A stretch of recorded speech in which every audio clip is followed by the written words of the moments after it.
एक समय की बात है। एक छोटे से गांव के पास एक घना जंगल था जहां एक प्यासी परी रहती थी।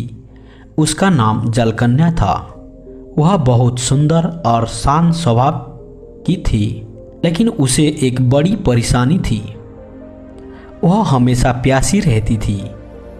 जलकन्या का शरीर इतना गर्म था कि वह जितना पानी पीती थी वह तुरंत सूख जाता। जलकन्या ने बहुत कोशिश की कि उसकी प्यास बुझ सके। उसने नदी, झरने और तालाबों से पानी पिया, लेकिन उसकी प्यास कभी नहीं बुझती थी। उसकी इस समस्या के कारण वह बहुत दुखी रहती थी। उसे डर था कि अगर उसकी प्यास ना बुझी तो वह कमज़ोर होकर मर जाए। एक दिन जलकन्या ने सोचा कि उसे इस समस्या का हल खोजने के लिए दुनिया के सबसे ज्ञानी साधु से मिलना चाहिए। वह उड़ते हुए पहाड़ों के पार उस साधु के आश्रम में पहुंची, जो अपनी बुद्धि और ज्ञान के लिए प्रसिद्ध थे। जलकन्या ने साधु को अपनी समस्या बताई और मदद की याचना की। साधु ने उसकी बात को सुनी और मुस्कुराते हुए कहा, तुम्हारी प्यास तब तक नहीं बुझेगी जब तक तुम दूसरों की प्यास नहीं बुझाओगी। अपनी जादुई शक्तियों को उपयोग करके तुम पानी का स्रोत बन सकती हो, जो धरती के सभी प्राणियों की प्यास बुझाएगा। जलकन्या को यह सुनकर अचंभा हुआ, लेकिन वह साधु की बात मानने को तैयार थी।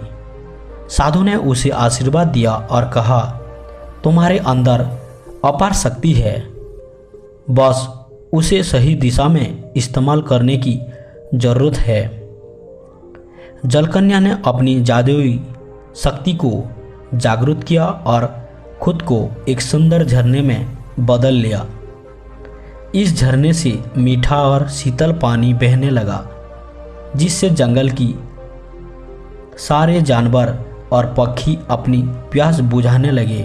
गांव के लोग भी उस झरने से पानी लेने आने लगे। धीरे धीरे उस झरने का पानी पूरे इलाके में फैल गया और सभी की प्यास बुझने लगा। अब जलकन्या को अपनी प्यास महसूस नहीं होती थी, क्योंकि उसे दूसरों की प्यास बुझाकर अपनी आत्मा को तृप्त कर लिया था। वह अब पानी के रूप में सदा धरती पर बहती रहती थी और उसकी उपस्थिति से हर कोई तरोताज़ा हो जाता था। गांव के लोग उस झरने को जलकन्या का झरना कहने लगे और उसकी पूजा करने लगे। जलकन्या की वह कहानी सिखाती है कि जब हम दूसरों की मदद करते हैं तो हमारी अपनी समस्या भी हल हो जाती है। सच्ची संतुष्टि और तृप्ति तब मिलती है जब हम निस्वार्थ भाव से दूसरों की भलाई के लिए काम करते हैं।